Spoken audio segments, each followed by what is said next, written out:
السلام علیکم۔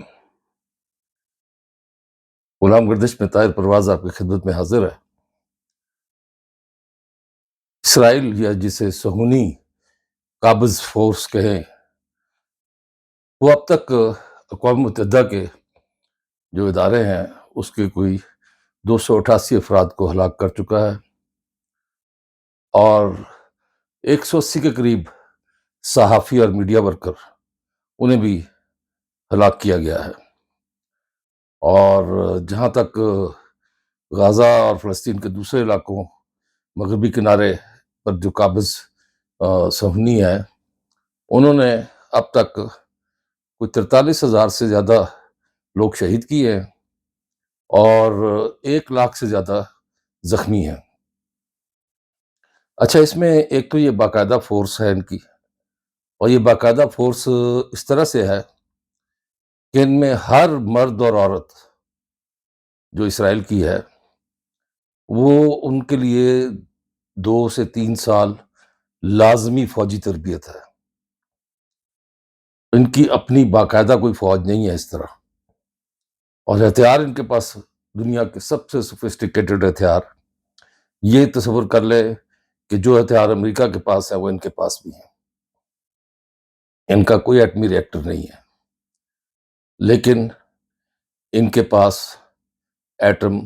یعنی کہ ایٹم بم موجود ہے۔ کتنی تعداد میں ہے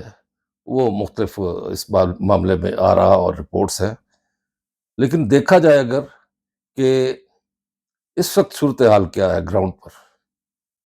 یہ سارا کچھ کرنے کے باوجود،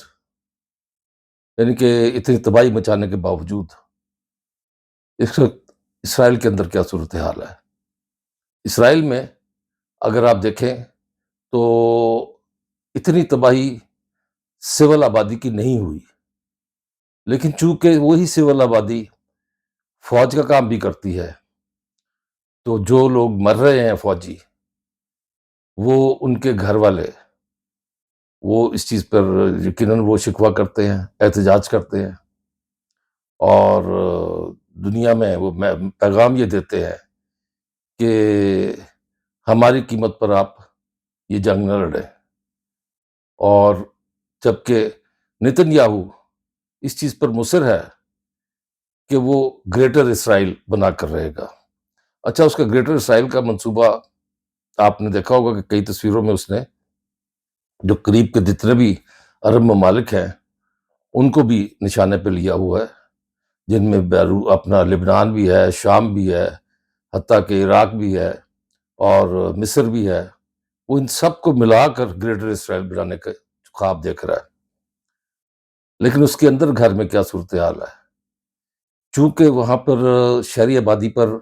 نہ تو حماس اور نہ ہی حزب اللہ نشانے لگا رہے ہیں، وہ ان کے فوجی ٹھکانوں کو تباہ کر رہے ہیں، اور باوجود اس کے کہ ان کے پاس کوئی لیٹسٹ ٹیکنالوجی نہیں ہے، لیکن وہ اس معاملے میں فضائی سروے کر چکے ہیں مکمل، جو کہ اس کے لیے ایک بڑا دھچکا ہے اسرائیل کے لیے۔ اب اس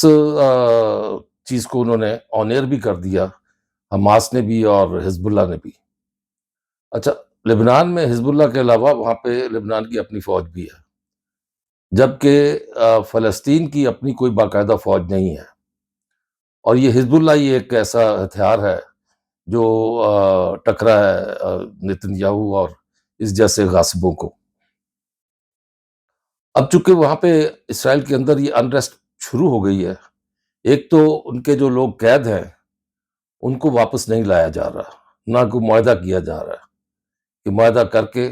فلسطینی جو ہیں قیدی ان کو واپس کیا جائے اور وہاں سے اپنے قیدی لائے جائے۔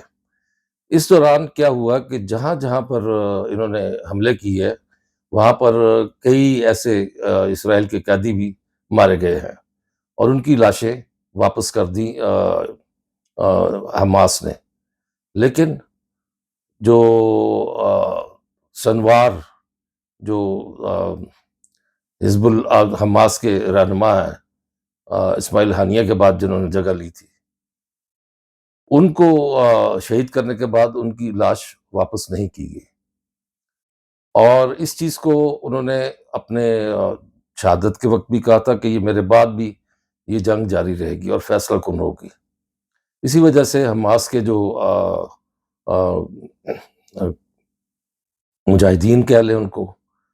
وہ جو برسر پیکار ہیں اس سے انہی طاقت کے جس کو امریکہ کی امداد حاصل ہے، وہ اپنی جنگ جاری رکھے ہوئے ہیں۔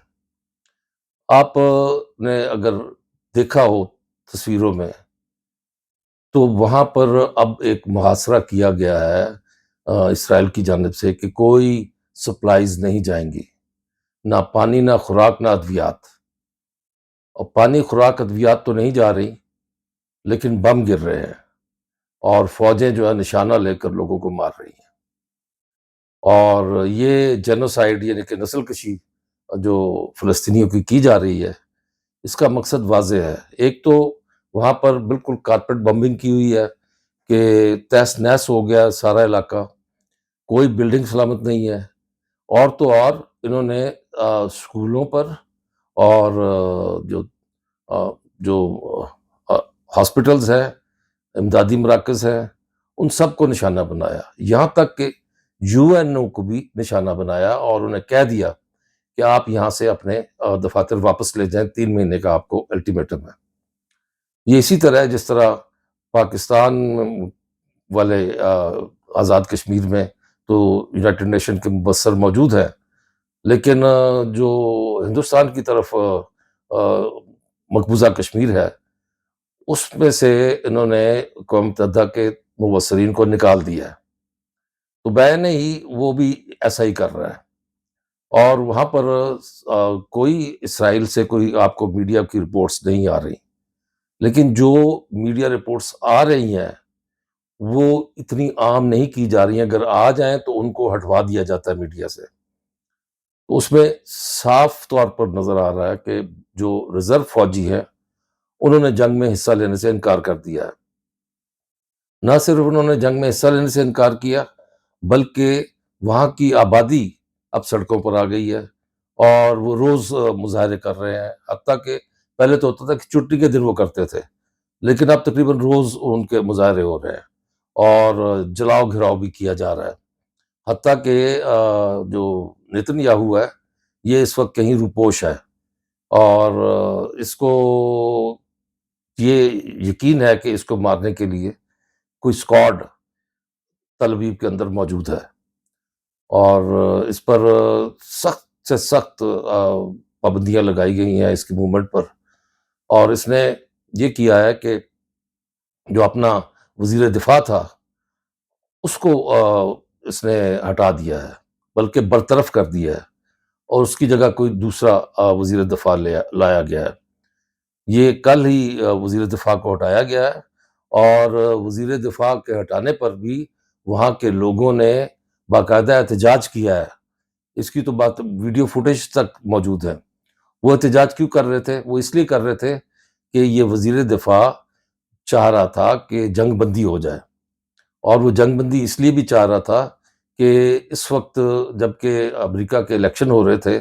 اس سے پہلے یہ جنگ بندی کرنا چاہ رہا تھا، معاہدے کے تحت وہاں سے جو ان کے